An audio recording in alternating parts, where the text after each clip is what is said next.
as well. Tomorrow for class, we are going to prep our paper mache. So tomorrow for class, you want to have your powder. You want to have a container with a lid. All right, you need to have a lid that fits so that you can close your paper mache. So it needs to be a container that's big enough to hold a quart. All right, so that means like 4 cups of water, and have it be like comfortably big enough because you're going to be dipping your like newspaper strips in here, and you don't want it to be like tight and obnoxious to you. So no tiny little containers like with narrow openings. So like to me, this looks like nice and big enough. You could go bigger, but I wouldn't go smaller than this. So ice cream bucket, fine, but nothing barely big enough to fit. So bigger is better. So lid, Bucket? what baby? What? A Sweet Martha's cookie bucket? That sounds probably perfect as long as it has a lid. It is. Perfect. You could pre-measure your stuff if you want. You could take your container and have 4 cups of water in it, and just be ready to go. And you also want something that will mix, just be able to stir your powder and stuff in. And then we'll just start with that. And then you're gonna let it sit until Wednesday, because it's better if your powder and stuff can sit for a while before we use it. It'll just work better for your paper mache. And then Wednesday we'll actually start with the paper mache for anybody who's ready to go. So today we're gonna talk about like constructing your armature, whatever time you have to like start yours, awesome. Tomorrow you'll have class time to work on it. I'll just do a review and we'll prep this stuff. And then Wednesday we'll start, you'll finish your armature if you need to, and then start your paper macheing, the actual like putting on the paper mache. Thursday is gonna be basically a work day. I'm just gonna do a quick review and answer any questions. And then Friday is always gonna be a work day. Okay, so any quick questions? I'm gonna look in chat. Somebody just asked, if we don't have newspaper, can we use like other types of paper? Yeah, pretty much you can. Newspaper is just really nice because it's such a lightweight, thin paper. It absorbs the paper mache really, really nicely. There's newspaper in our entryway if you want to come up at any time and grab some. Yeah, you can use other types of paper. You can use like your notebook paper. You can use like anything that might come in the mail that might work. You can use paper towels, and like, especially if it's like something you're gonna throw away anyway. You don't want to use it like if it's grease soaked or anything, but if you just like wiped up water or something and it's gonna dry and get thrown away. So basically you can try any paper that you want. The paper I wouldn't probably use, because I just don't think it would, I mean, you could totally try it, because I could totally be wrong, but I think like the glossier type paper potentially might not work as well. But somebody should try it and let me know, because I could totally be talking out of my butt. Yeah, be interested to know if that works. Paper in general should work. Heck, fabric should work, because there's a video linked in your folder that we're gonna talk about in just a second, that I'm gonna say, hey, you should watch this. Yeah. Oh, actually, we're not ready for that part yet. You should, there's like a ton of things that should work. So feel free to play around and see what works best for you. Okay, actually, which way do I want to go here? Do I want to show you the posters? Yes, I do.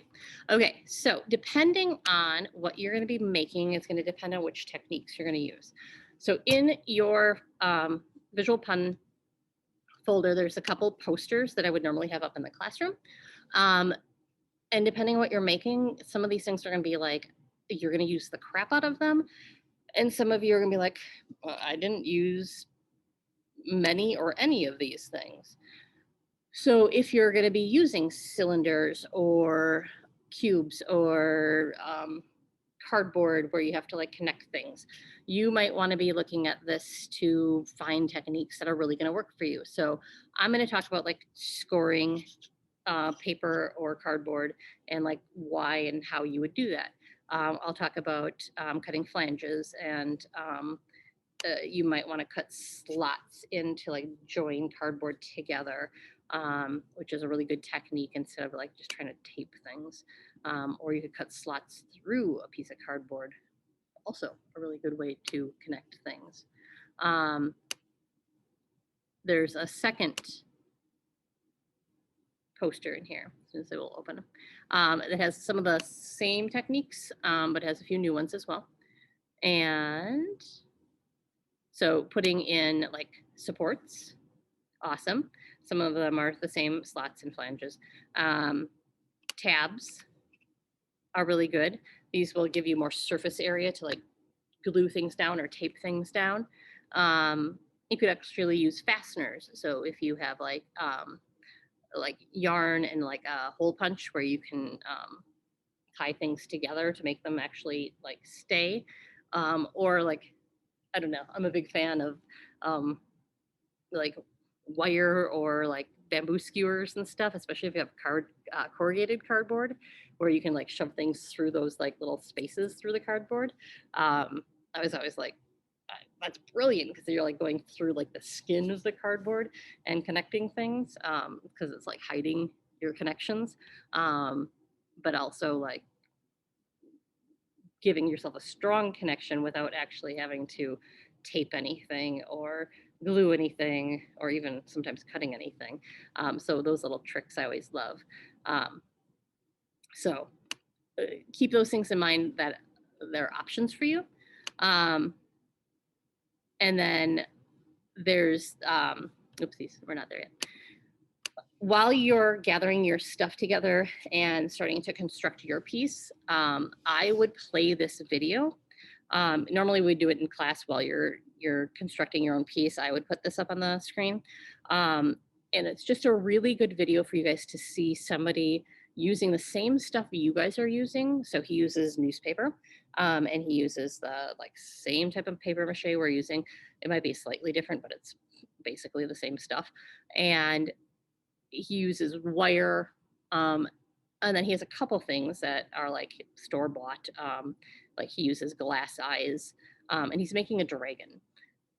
And I just want you guys to see like the same stuff that you're using, what can be done with it, because this is a guy who sells his stuff for like hundreds of dollars, and pretty much anybody who's patient enough to do what he does, can do it. He's just like really patient, because you'll see that he does like all the scales on a dragon and he makes all the teeth for his dragon. And you know, when you do it often enough, you get really good at it. And he, you know, has done lots and lots and lots and lots of dragons, so he's really good at it. But he's using the same stuff you guys are using, and when you do all those tiny little details, it starts looking really cool. So I just want you to think about what other details can I put on mine, because the more small details you put in, usually the cooler stuff looks. Okay. I have a Sarah, question. what's your question? Yeah. So is this too big? Like to, if I had this and this, is this too big? Probably not. So, and then somebody else said, how big should this be? So like your minimum size is basically, think of like, usually I like to make all my stuff in the ballpark of some sort of recognizable shape. We usually make these like basketball size, but I think it's a little too big for what we like, the paper mache and stuff like that. So I'm saying like 6 inches is your minimum, which is kind of like this. It's kind of like a bigger than a grapefruit, smaller than a basketball. But I think with what you were pointing out, I think you would have enough paper mache to cover that. So I would just think about like when you mix your paper mache and you're designing your sculpture, take a look at it and just think, do I have enough paper mache to cover what I'm sculpting? And you're gonna have a quart of paper mache. And if you look at it, you go, oh yeah, I think, yeah, I think I'm pretty good. Cool. If you are like, ooh, I don't know, go smaller. And if you're like, I'm okay with it because you're okay with either making some extra paper mache at your house, which you can make out of flour and water to finish up whatever little spots you might need to cover with paper mache, go ahead. Or if you want to come up and grab some extra powder from me, that's also fine too. I'm pretty sure that most of you are going to be okay, even if you went a little bit bigger. But the kid who decides that you're going to make Gigantor sculpture, you're going to be in trouble. Like you will run out if you decide to go like go big or go home type. That's the kid who's going to run out of paper mache. Miss And- Beetle, Bobby? will we be able to do like you know how there's like clay on top of like a spinning thing? Will we be able to do that tomorrow? I meant not tomorrow, next year? To throw on the wheel? Yeah, like put clay on the wheel and then like shape it on the wheel. Probably not in class time, but we potentially might be offering a class just depending on has Armageddon happened yet and has the world ended and are we ever allowed to leave our houses again? Possibly. Okay. Clara, you had a follow-up question. Will the paper mache stick to the plastic? It should. Okay. Okay. All right, then Mina had a really good, was it Mina? Who had a question? No, Mina's like, where am I? Nora. Mina was in my last Nora. Nora had a good question. Okay, Nora, your question is where we're going right now. So how you're making your project. Okay, so in my other classes, and I think I'm gonna kind of skip this part just because we ran out of time last hour. Skip the pre-emptory part. We talked about different ideas that we could have for our projects. So I'm just going to talk about like the ideas that they had. So like first hour, they came up with an idea of like a funny bone. And so I did a quick sketch. And then second hour had like a sleeping pill, and a different hour had a blue tooth. And maybe that was sixth hour, a different hour. And then another hour had a bear hug. And so we were just doing sketches for each one of them on like what the pun could look like. And then how would we construct those using like materials we have at our house? And for each one of these things, it's almost like you would do kind of a different, construct it in a different way. And out of all of these, the funny bone and like the sleeping pill to me would actually be like the easiest ones. And that's because they would require like the least amount of like construction. So I did my little sketches for these, and you have to think about like what parts do you need to like build, I guess, or like construct yourself versus find or like manipulate. So I did my little sketch of my clown, my little funny bone, and I was like, okay, so the bone I would definitely have to make out of paper mache, but his like little clown hair, I think I would do like real. It would be decoration.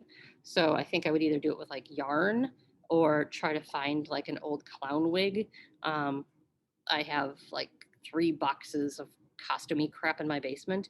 Maybe I have an old clown wig that I could cut apart, or I don't know, send an email out to a bunch of friends and be like, does anybody have a clown wig in their basement that's just getting eaten by mice or something? Or use construction paper and like curl it around a pencil and make like crazy colorful curls. I don't know, I could get creative. Try to do probably like a glued on nose, maybe like half of a rubber ball or a rubber or like a gumball, or I don't know, something.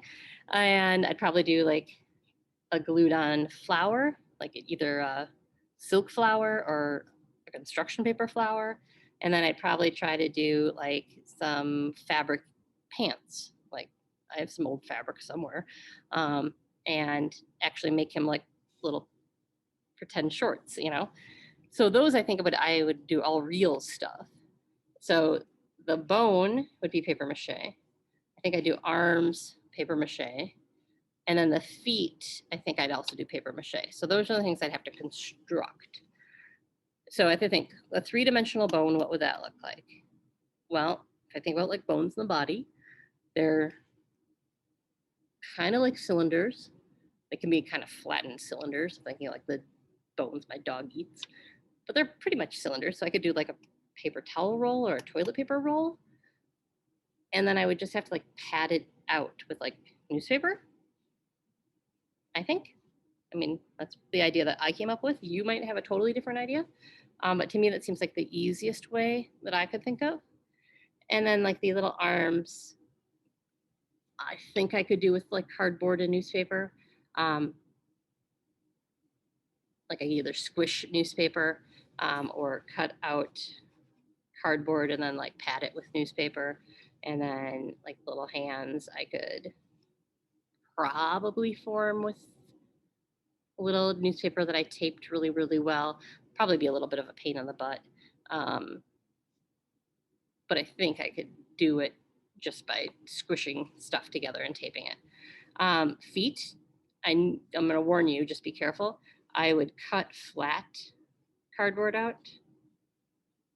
So that would be the bottom of the feet. And then I would pad newspaper on top of it to make the poofy top of it.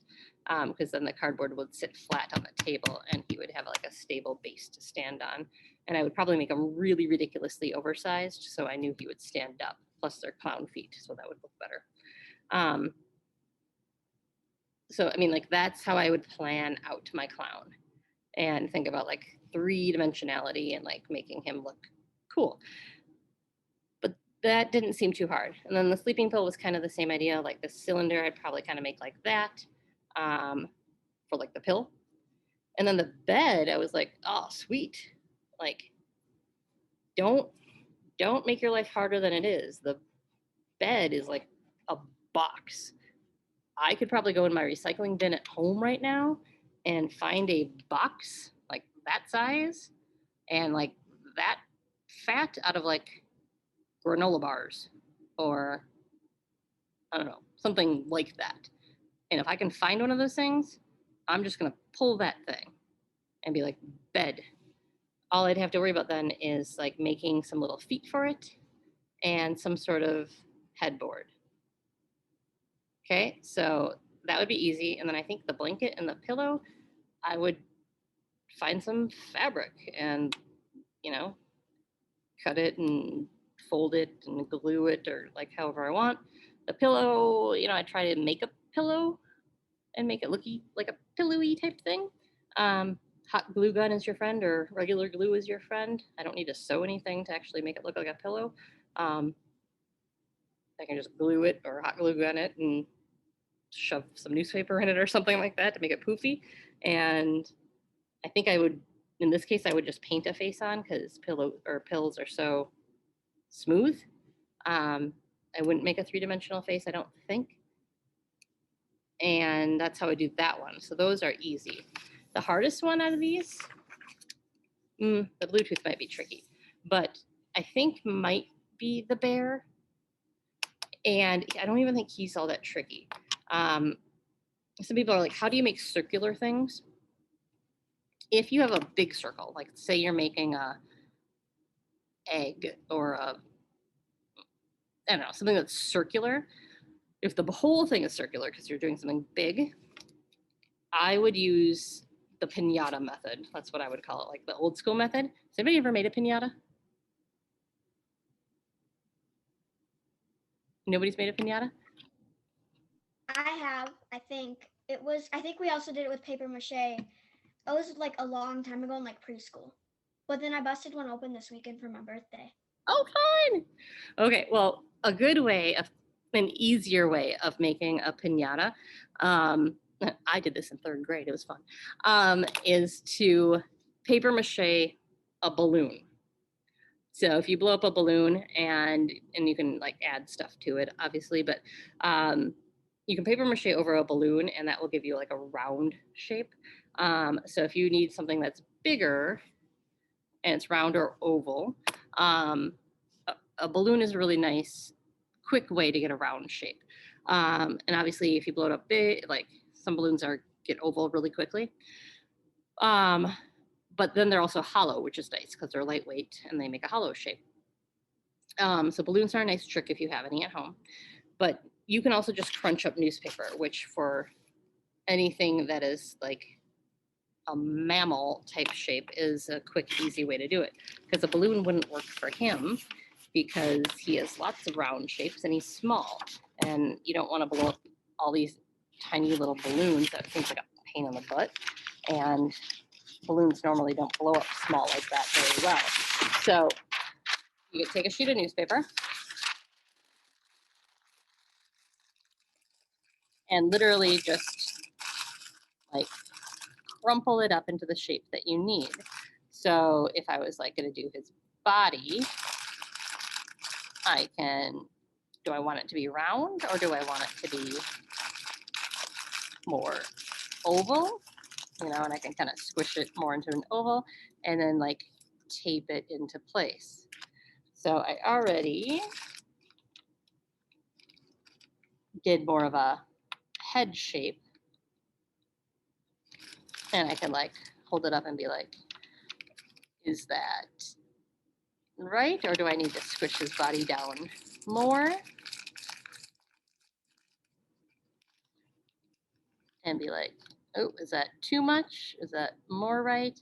And, figure out like, does he need to be fatter? Ooh, or does he need to be thinner? Squish it down more.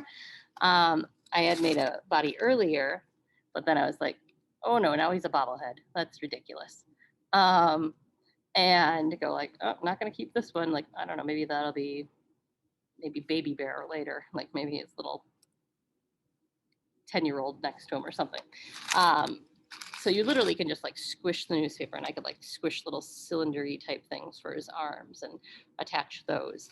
So you can literally just squish newspaper into shape. If I needed smaller pieces, I could just rip newspaper in half and squish half of it. So I had like smaller pieces.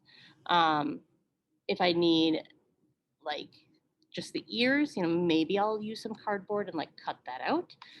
So I can have like a shaped piece, which I'd probably do for maybe ears, bottoms of his feet. I think I would do that. So I have like a nice solid base.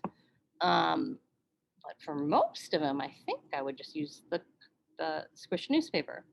The tooth, I think for this one, I might use this slot method.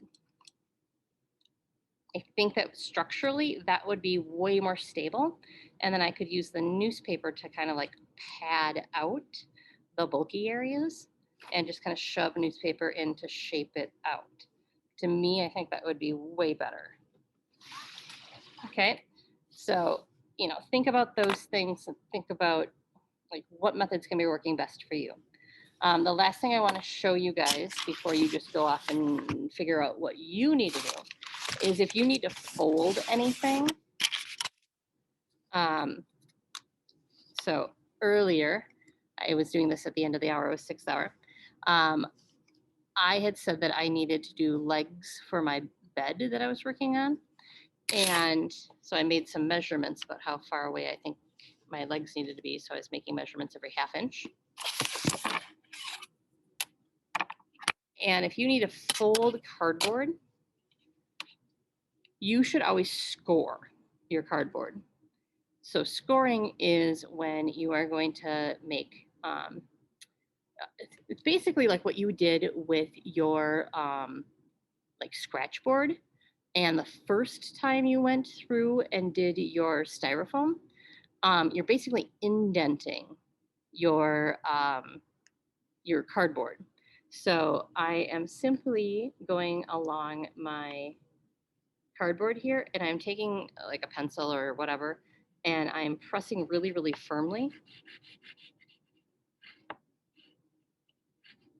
like just enough that I see the indent along my lines that I want my folds to be. And so scoring is just like, it's been around for hundreds and hundreds and hundreds of years, so long that the traditional tool that people use is a bone tool.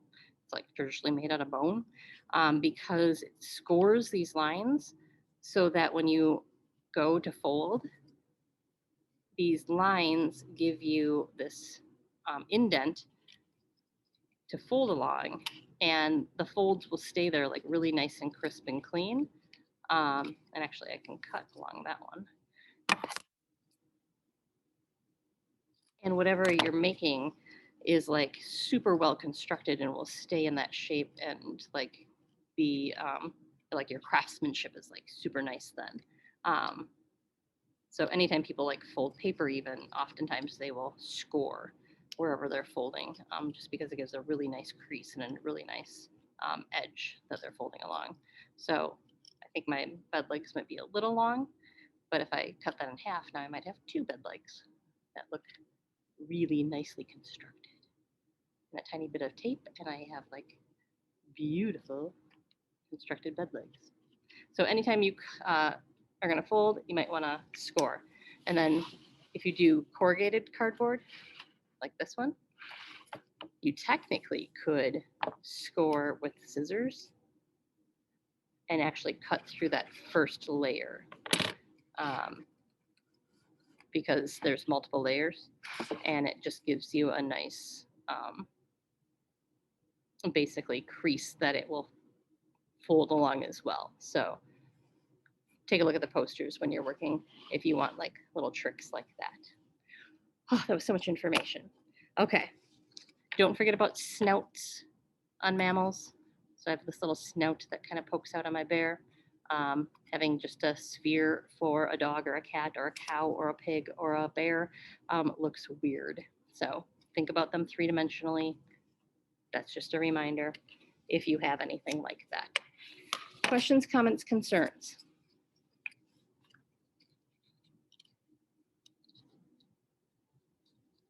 Okay, so tomorrow when we meet up, we're gonna do your paper mache. I'm gonna answer questions because I'm guessing at that point you might have them about your personal project, and then you'll have more time to work on your construction, just because I know we talked a lot, or I talked a lot today. Gather your stuff, watch that video, think about constructing your own piece, and then any questions that you might have for tomorrow as well about how to put yours together. And otherwise, go be free, gather your stuff, think about your project, and go get started.